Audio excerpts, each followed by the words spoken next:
Rajnath Singh LAC पर उठाए जा रहे कदमों की जानकारी दी।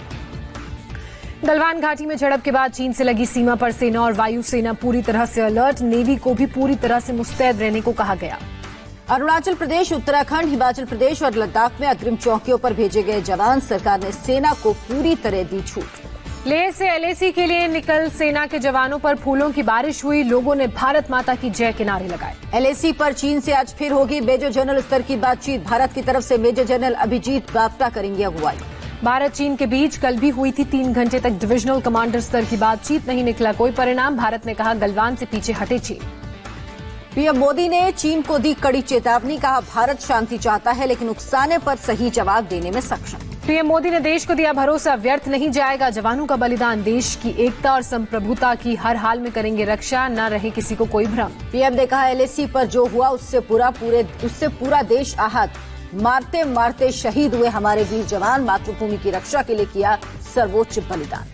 मोदी ने कहा भारत एक एक इंच जमीन और स्वाभिमान की रक्षा करेगा, देश की एकता और संप्रभुता से नहीं करेगा कोई समझौता। एलएसी पर शहीद 20 जवानों को पीएम ने दी श्रद्धांजलि, मुख्यमंत्रियों के साथ बैठक के दौरान 2 मिनट का मौन रखा।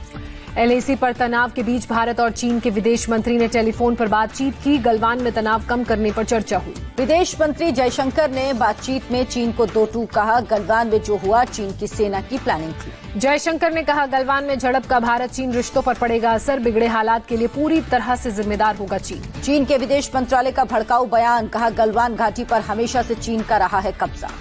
सरकार ने खारिज किया गलवान घाटी पर चीन का दावा, विदेश मंत्रालय ने बड़ा चढ़ाकर किया गया दावा करार दिया, टिक नहीं सकेगा दावा। चीनी विदेश मंत्रालय के प्रवक्ता का गलवान में अपने सैनिकों की मौत पर टिप्पणी से इनकार, कहा दोनों देशों की सेना सुलझा रही विवाद। गलवान घाटी में चीन के साथ झड़प में घायल भारत के 18 जवानों का उपचार जारी, गंभीर रूप से घायल 4 जवानों की हालत अब स्थिर। चीन के विदेश मंत्री ने भी दिया गैर जिम्मेदाराना बयान, भारत की फ्रंटलाइन फोर्स पर उकसाने का आरोप लगाया।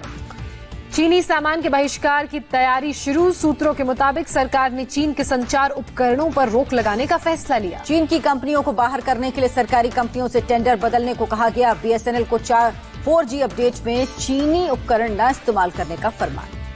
पीएम मोदी ने चीन के मुद्दे पर 19 जून को शाम 5 बजे बुलाई सर्वदलीय बैठक, पार्टियों के अध्यक्ष होंगे बैठक में शामिल। ममता बनर्जी ने चीन के मुद्दे पर सर्वदलीय बैठक का समर्थन किया, कहा केंद्र सरकार जो भी फैसला लेगी उसमें साथ।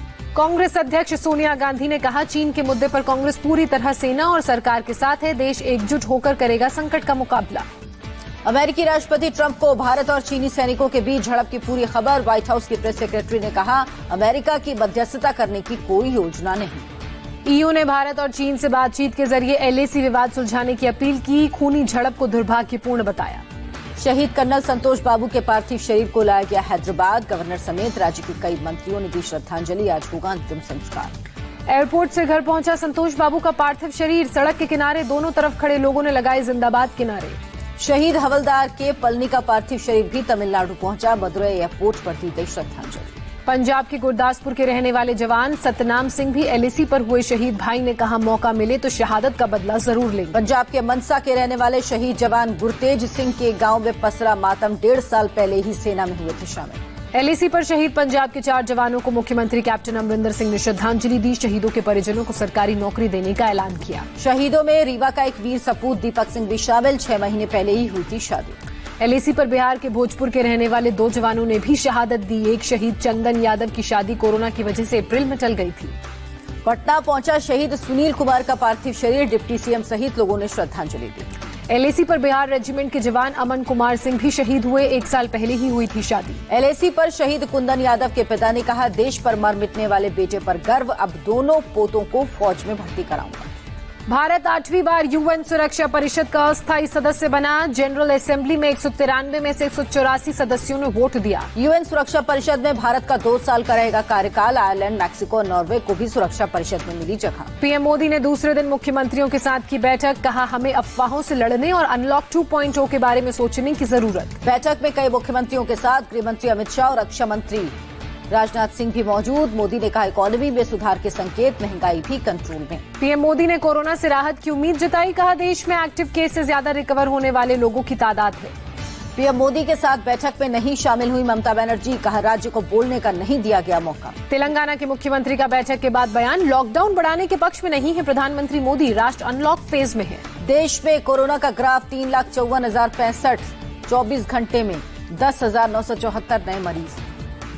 देश भर में एक दिन में कोरोना से 2003 लोगों की मौत हुई, अब तक 11,903 लोगों ने जान गंवाई। आज पीएम मोदी कोयले के 41 खानों की नीलामी में संबोधित करेंगे, वीडियो कॉन्फ्रेंसिंग के जरिए सुबह 11 बजे संबोधन। दिल्ली में कोरोना टेस्ट कराना होगा सस्ता, गृह मंत्रालय ने तय की 2400 रुपए की कीमत, अब तक टेस्ट में लग रहे थे 4500 रुपए। दिल्ली में आज से किए जाएंगे रैपिड एंटीजन टेस्ट में तेजी लाने के लिए आईसीएमआर का सुझाव मंजूर। दिल्ली में कोरोना का नया रिकॉर्ड, एक दिन में 2414 नए मामले सामने आए, कुल आंकड़े 47,102 हुए। महाराष्ट्र में एक दिन में 114 लोगों की मौत, केवल मुंबई में 77 लोगों ने तोड़ा दम, राज्य में कोरोना के कुल 5,537 शिकार।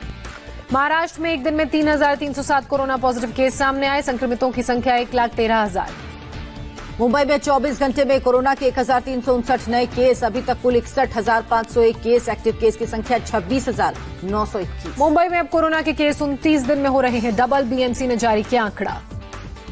जम्मू कश्मीर के अवंतीपुरा में एनकाउंटर, सुरक्षा बलों ने मीज इलाके में आतंकियों को घेरा, दोनों तरफ से फायरिंग। मणिपुर में बीरेन्द्र सिंह सरकार मुश्किल में, 4 मंत्रियों समेत 9 विधायकों ने दिया इस्तीफा, इस्तीफा देने वालों में डिप्टी सीएम भी शामिल। मणिपुर के 3 बीजेपी विधायक इस्तीफा देकर कांग्रेस में शामिल हुए, कांग्रेस के इबोबी सिंह आज सरकार बनाने का दावा पेश करेंगे। दिल्ली में 22 या 23 जून तक पहुंच सकता है मानसून, मौसम विभाग की भविष्यवाणी, पहले 27 जून तक पहुंचने का जताया था अनुमान। बीजेपी सांसद साक्षी महाराज को धमकी देने वाला गिरफ्तार, बिजनौर से यूपी एटीएस ने आरोपी को पकड़ा। अमेरिका ने चीन को बड़ा झटका दिया, राष्ट्रपति ट्रंप ने चीन में उइगर समेत नस्ल भेद की वजह से अधिकारियों पर पाबंदी लगाने वाले बिल पर किए हस्ताक्षर। G7 में भी चीन को मिली नसीहत, हांगकांग सिक्योरिटी कानून पर फिर से विचार करने को कहा। दुनिया भर में कोरोना वायरस से अब तक 83,75,000 से ज्यादा लोग संक्रमित, 4.5 लाख के करीब लोगों की मौत हुई। डेक्सामेथासोन पर WHO की सधी प्रतिक्रिया, कहा दवा के बारे में अभी और जानकारी की जरूरत, रिसर्च के मुताबिक दवा से मौत में आई 1/3 कम। बीजिंग में बढ़ते कोरोना केस की वजह से चीन ने राजधानी आने जाने वाले 60% विमानों पर रोक लगाई, 3.5 लाख लोगों का किया टेस्ट। परमाणु बम ले जाने में सक्षम रूसी विमानों ने मिशन के तहत अलास्का के ऊपर भरी उड़ान, आपसी सहमति के तहत अमेरिकी विमानों ने किया पीछा।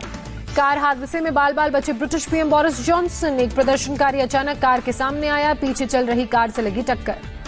पीसीबी चेयरमैन एहसान मणि को इस साल T20 वर्ल्ड कप की उम्मीद नहीं, कोई नहीं ले सकता रिस्क। इंग्लिश प्रीमियर लीग का पहला मैच शुरू होने से पहले खिलाड़ियों ने रखा मौन, कोरोना की वजह से मारे गए लोगों को दी श्रद्धांजलि। 100 metre world champion Christian Coleman तीसरी बार डोपिंग टेस्ट में फेल, किए गए निलंबित।